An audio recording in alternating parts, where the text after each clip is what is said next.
Welcome everyone to History Gone Wilder, part of Half History Will Travel. I'm your host, the Wilder historian, Dr. Lucas Wilder, and last time Robert E. Lee retreated from Petersburg and Richmond to Amelia Courthouse. Now Grant doggedly pursues the retreating rebels as they move further west. If you like what I do, please consider subscribing to the channel if you haven't done so already, join the Patreon page, and purchase something from one of my online stores. Every little bit helps. Thank you. On the rainy morning of April 5th, Robert E. Lee despaired that the citizens in the surrounding countryside of Amelia Courthouse brought little subsistence to feed his army. The delay, as he later claimed, was fatal. He and his army had no choice but to press on. At about 1 p.m., the Army of Northern Virginia headed out of Amelia Courthouse. Lee initially wanted to head down the railroad as planned, but discovered Philip Sheridan's cavalry and decided to move toward Amelia Springs. By that time, 3 Union Corps were at Jetersville, the 5th Corps in the center, the 2nd Corps on its left, and the 6th Corps on its right. John Gibbon's 24th Corps proceeded to Burkeville Station. Lee planned to hopefully get ahead of the pursuing Yankees by performing a night march as they drove west. Lee got word that 80,000 rations awaited his army at Farmville and directed his army to get to that location. On April 6th, Lee's army was still moving west when the Union troops advanced toward Amelia Courthouse, with the 2nd Corps detecting Lee's movement. They made contact with the retreating enemy, attacking the wagon train and the rear guard made up of John B. Gordon's corps. Ulysses S. Grant reiterated to his army and corps commanders that they needed to get in front of Lee, not just chase him. Edward Ord and his Army of the James, which was basically just the 24th Corps, because the 25th was occupying Richmond, was ordered to attempt to get ahead of Lee and burn the bridge across the Appomattox River known as High Bridge. Ord sent a 3-regiment force under Colonel Francis Washburn to the bridge. Afraid that Confederate cavalry had been sent to hold the bridge, Ord dispatched Brevet Brigadier General Theodore Reed to inform the expedition and take command of it.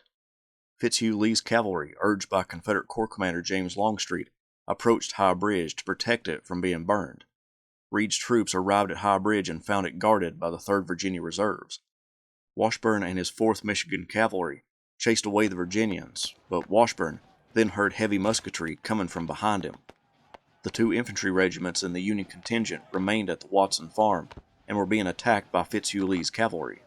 The horsemen put great pressure on the Federals before Washburn charged into the Confederate lines, with the engagement breaking into hand-to-hand combat.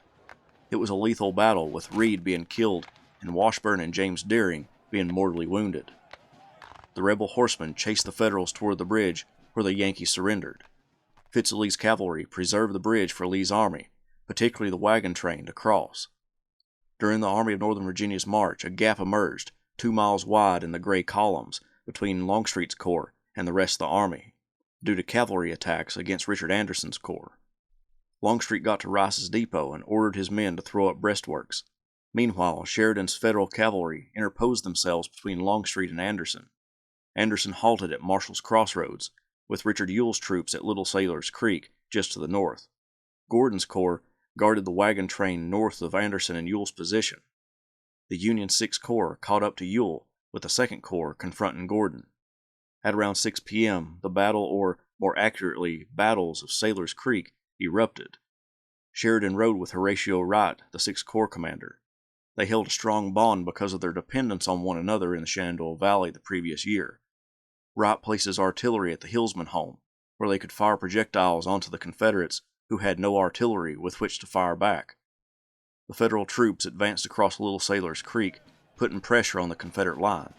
The rebels fired volleys into the approaching blue line, with the 2nd Rhode Island and the 49th Pennsylvania breaking, and the troops of Stapleton Crutchfield giving chase. When the Federals halted, the 2 sides battled hand to hand. In the attack, Crutchfield was shot through the head, and Robert Stiles took command of the troops. Yankee canister fire drove the Confederates back. Wright renewed his attacks, with his troops inching ever closer until he used his overwhelming numbers to force Ewell's troops to surrender. On the south side of the battlefield, Sheridan's cavalry broke through Richard Anderson's troops as well, forcing 8 generals total to surrender, along with over 7,000 soldiers taken prisoner. General Lee and Longstreet were at Rice's Depot, waiting on the other columns. Lee went to check on them, and from a knoll overlooking the creeks he saw a disorganized mob and exclaimed, "My God, has the army been dissolved?" To the north, John B. Gordon's corps battled with the Union Second Corps under Andrew Humphreys. Gordon delayed the Federals long enough to save the wagon train, but lost about 1,700 troops, 13 flags, 3 artillery pieces, and more than 300 wagons and 70 ambulances. Following the battles of Sailor's Creek, Sheridan wrote to Grant that, "If the thing is pressed, I think that Lee will surrender." Grant sent the message to President Abraham Lincoln, and he telegraphed back, "Let the thing be pressed." The 24th Corps pushed toward Rice's Depot, but didn't attack Longstreet's force, which was dug in preparation for an assault. Lee needed to get to his next objective, Farmville. Rations awaited his army in that city. He ordered Longstreet to perform a night march to the town and for Gordon and what was left of Anderson and Ewell's force to cross High Bridge, then burn it, to delay the Federals. April 6th had been a disastrous day for the Confederacy. Close to midnight, Lee received a message from President Jefferson Davis at Danville, Virginia. The message asked if there was an objective point for the Army. Lee answered, "No, I shall have to be governed by each day's developments.